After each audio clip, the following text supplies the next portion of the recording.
Nasceu na cidade de Goiás em 1891. Formou-se em medicina. Foi casado e pai de 6 filhos.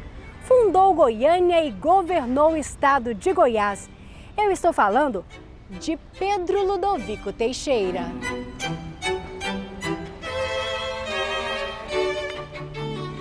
Pedro Ludovico Teixeira fez história. Liderou Goiás durante a Revolução de 1930. Foi nomeado interventor do Estado e tomou parte ativa na criação do Partido Republicano, o PSR, em 1933. Havia, vamos dizer assim, um grupo insatisfeito com os caiados e esse grupo se articula e inclusive o Mário Caiado, Mário Caiado, que era um juiz, e cria um jornal, Voz do Povo, que é de oposição aos caiados, e eles trabalham contra. Só que concorre, vamos dizer assim, concorre politicamente, mas não elege ninguém, porque o controle eleitoral é muito forte, não elege ninguém. Mas de qualquer forma, essa oposição, ela se articula nacionalmente, inclusive eles vão para Minas, a intervenção de Minas em 30 aqui, que vai mudar, vai tirar os caiados do governo e colocar o outro grupo, inclusive o Pedro Ludovico vem junto, é decorrente disso, dessa articulação. Eles reconstroem um partido criado pelos Bulhões, mas assim, é um partido novo criado, e que depois, quer dizer, bom, depois de 30 não tem partido, mas em 34 o Pedro Ludovico termina criando partido em Goiás. Ele era um médico e a análise que ele faz do Estado é um médico fazendo diagnóstico do Estado. O relatório de 30 e 33, que ele manda para o Getúlio Vargas, é um médico fazendo um diagnóstico do Estado. A primeira legislatura de 47, um terço é médico. São 11 médicos nos 33 deputados os 33 deputados de 47 a 50 desse mandato, você tem 11 médicos. Por quê? Porque o Pedro Ludovico, ele chegava na cidade e convidava com isso os médicos vieram para a política, entendeu? Então você tem a presença de médicos muito grande nesse período inteiro. Quando você pega o partido, o partido dele e depois o PSD, você vai ver a quantidade de médicos que tem. Mas também na UDN tem muito médico. Você tem médico que ele depois também tem da UDN, inclusive a gente corrompeu com ele, que vai para a oposição e tal. Quer dizer, inclusive assim, tem um médico que era do partido que era comunista, de Jaraguá, que ele relata que o Pedro Ludovico em Jaraguá convidou para ele ser prefeito, ele não quis. Ele foi eleito pelo Partido Comunista.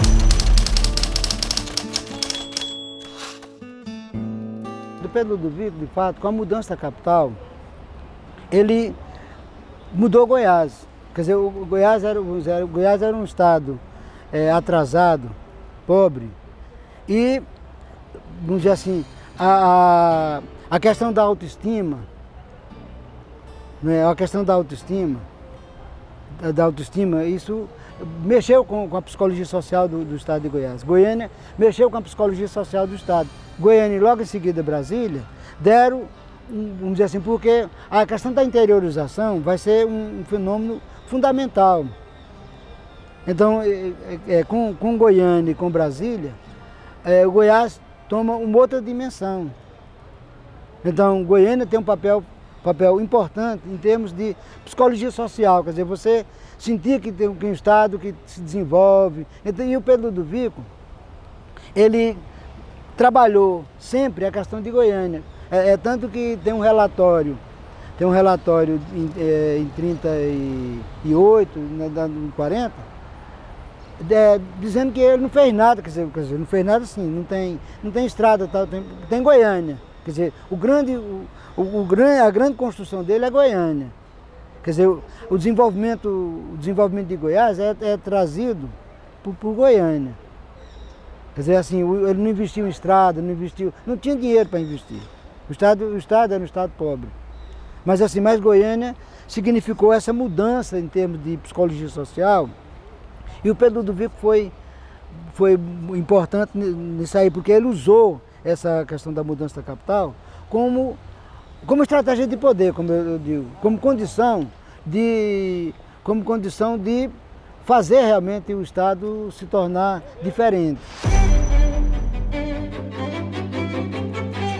A vida do primeiro governador do estado de Goiás virou história em diversos livros, entre eles Tu és Pedro, uma biografia de Pedro Ludovico Teixeira, escrita pelo jornalista Hélio Rocha. Consegui colher um bom perfil do Pedro Ludovico e dei aí ao livro título de Tu és Pedro, me lembrando de um poema que tem esse, que chama Pedro Ludovico de Pedra, né? Pedro é pedra, um poema das X-Maltes, né?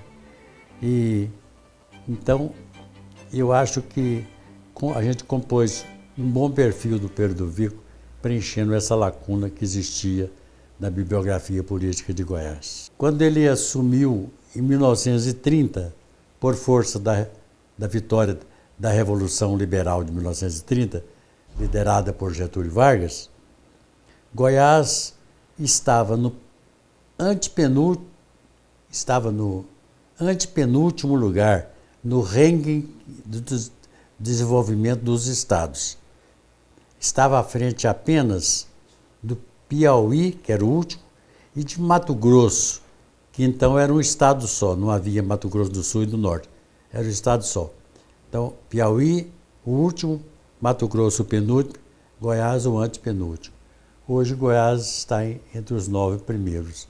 Só aí para você ter uma ideia do impacto causado por... durante esse período posterior, houve outras coisas, como a implantação de Brasília no Planalto Central, não é? Obra para a qual o Pedro Ludovico também contribuiu muito, né?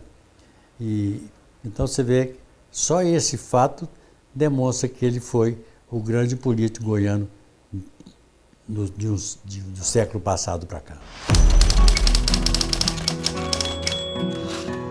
Dizem que o interventor federal mais estimado por Getúlio Vargas tenha sido Pedro Ludovico.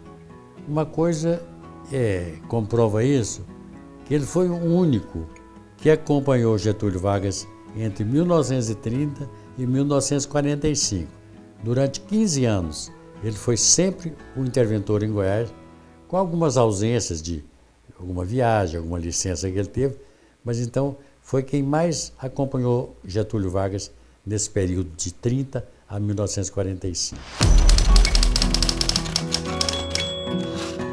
Pedro Ludovico tinha uma visão, embora ele fosse médico, ele tinha uma visão econômica. Quando ele assumiu o governo, tinha uma visão econômica do Brasil.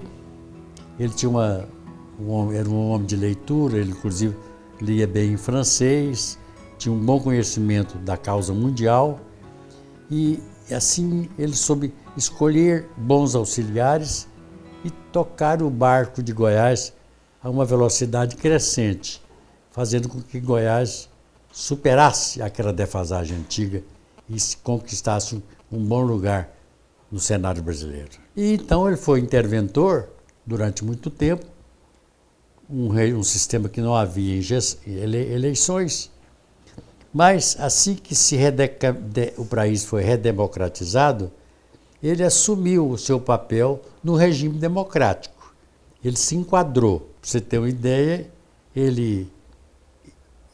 o conjunto político ligado a ele foi derrotado na eleição de 47, quando os goianos elegeram Jerônimo Coimbra Bueno, que era da oposição. Você vê que se fosse um regime de força, a oposição jamais teria conseguido ganhar, né?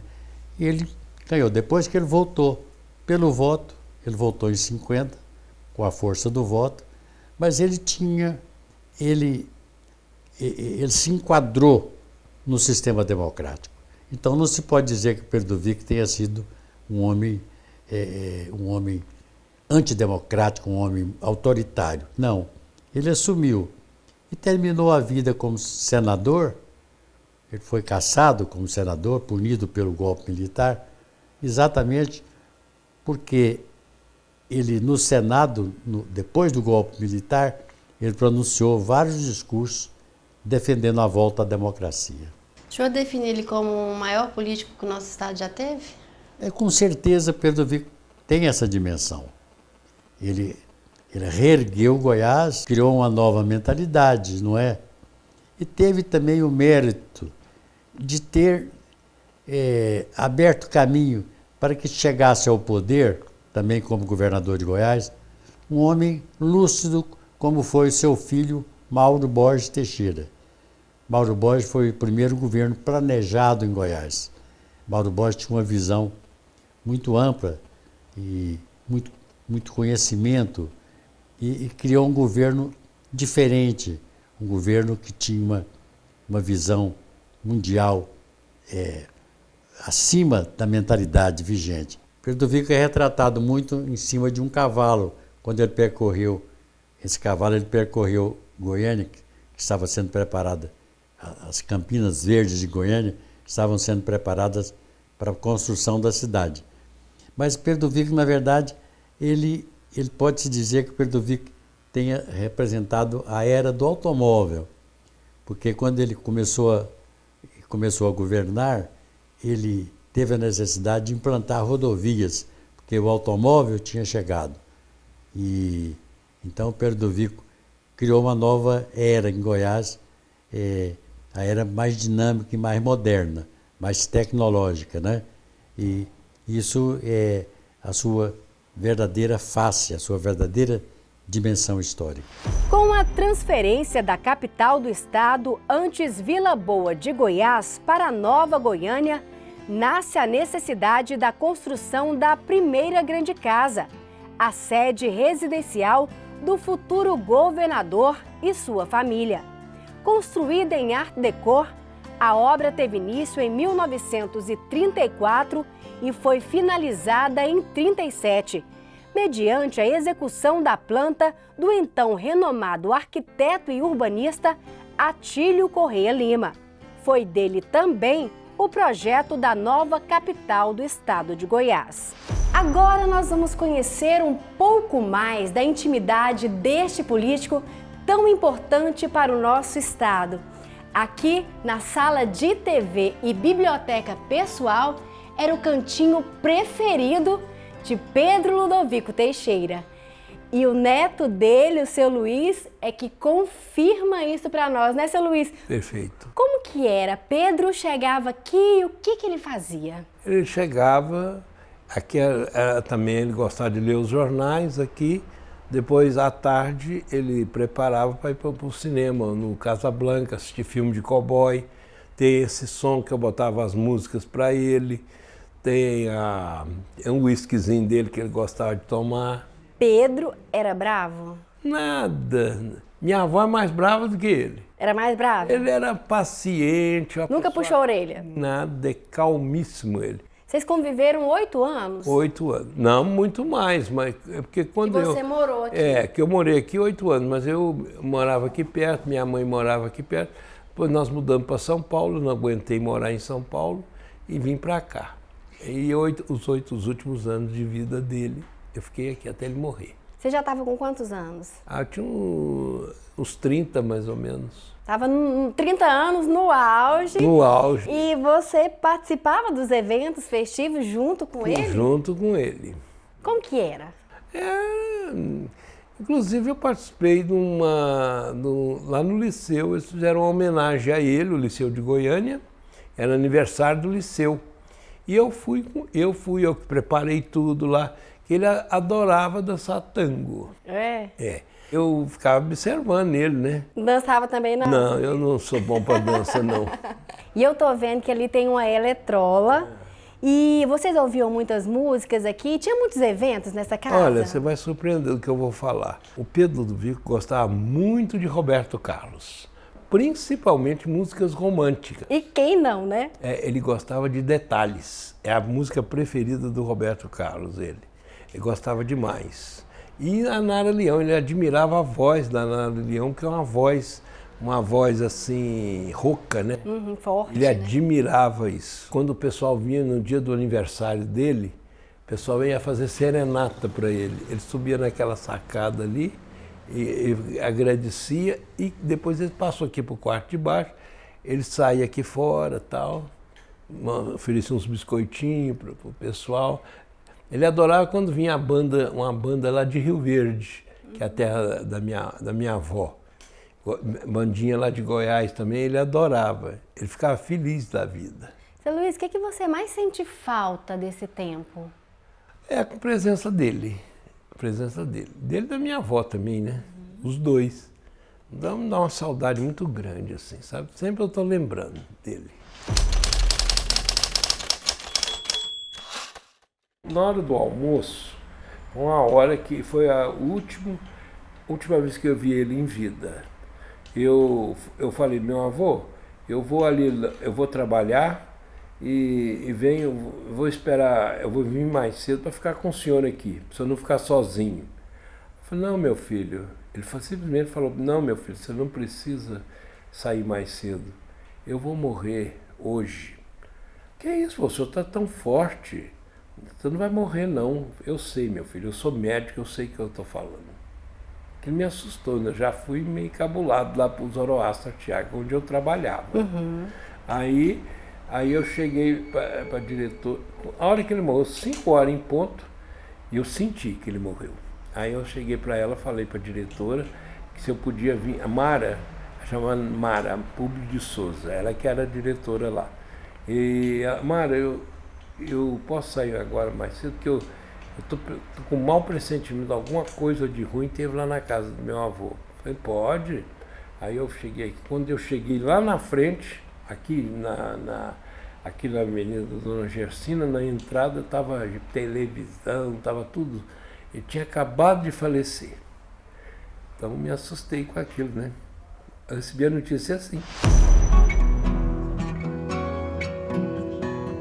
A antiga residência de Pedro Ludovico se transformou em um museu por meio de decreto em 1987. O museu contém diversos documentos sobre a história de Pedro e a então primeira-dama Gersina Borges Teixeira, dos 6 filhos, entre eles Mauro Borges, que governou Goiás no período de 1961 a 1964, além de peças diversas do mobiliário e objetos pessoais da família. A casa onde hoje funciona o museu, ela foi construída para Pedro Ludovico vir morar quando ele trouxe a capital de Vila Boa, então a cidade de Goiás, aqui para Goiânia. Então, a história que é contada aqui é uma história não só da vida cotidiana, familiar de Pedro Ludovico, mas também de toda a história de quando a capital veio de Goiás para cá. Então, Pedro Ludovico e Goiânia, eles são compartícipes um na história do outro. Então, a relação que Goiânia tem com esse museu, e Goiás e o Brasil, é de ser um lugar de memória para contar a história de uma capital, do Centro-Oeste, e também do seu fundador, né?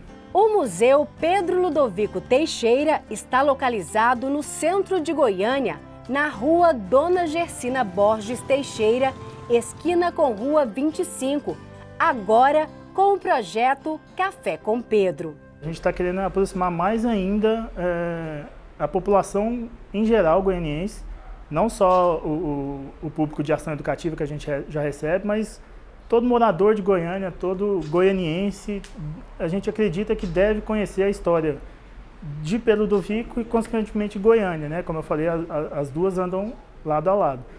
Para isso, a gente está intensificando esse trabalho de ação educativa, mas de uma maneira diferente. A gente quer fazer uma educação patrimonial com a população, não só uma ação educativa com as escolas. Então a gente criou um projeto que ele foi lançado no dia da reabertura chamado Café com Pedro. A gente está fazendo uma roda de conversa na terceira semana, todos os meses, na terceira semana, às quartas-feiras. Pedro Ludovico Teixeira foi o primeiro morador do Palácio das Esmeraldas, sede oficial dos governadores de Goiás desde 1933, localizado na Praça Cívica. Também na praça fica o Palácio Pedro Ludovico Teixeira, antigamente conhecido como Centro Administrativo, onde se concentra toda a contabilidade e administração financeira do Estado. Pedro também dá nome a um setor da capital. O bairro foi fundado após a divisão da Fazenda Macambira para abrigar pessoas que vinham de outras regiões do Brasil e não tinham condições financeiras de morar no centro ou em Campinas. O bairro inicialmente foi chamado de Macambira, mas depois recebeu o nome de Pedro Ludovico, em homenagem ao fundador de Goiânia. O Juscelino Kubitschek mudou Brasília, baseado no Pedro Ludovico. Ele tinha um terno 120, branco, descia todo dia no matinê no Teatro Goiânia. Todo dia, né? E ele é um homem que não deixou ninguém comprar, da família dele comprar nada aqui. E quando ele estava fazendo essa casa dele ali, quando ele chegou, tinha uma carroça descarregando cimento. Ele falou, de onde é que veio? Veio da obra, tá? Falou, volta para lá! E tirou o dinheiro e falou, vai comprar o cimento. Então, um homem super honesto, né? Que Goiânia, por exemplo, o dinheiro não dava. Então, dessa Vila Coimbra, setor Coimbra, tudo, foram os irmãos Jerônimo e Belardo Coimbra que construíram e receberam honorários, sabe, do serviço dele. Então, o doutor Pedro foi um homem assim que serviu de exemplo, igual eu falei para o Juscelino, né, que mudou a capital, e aí hoje nós estamos numa metrópole.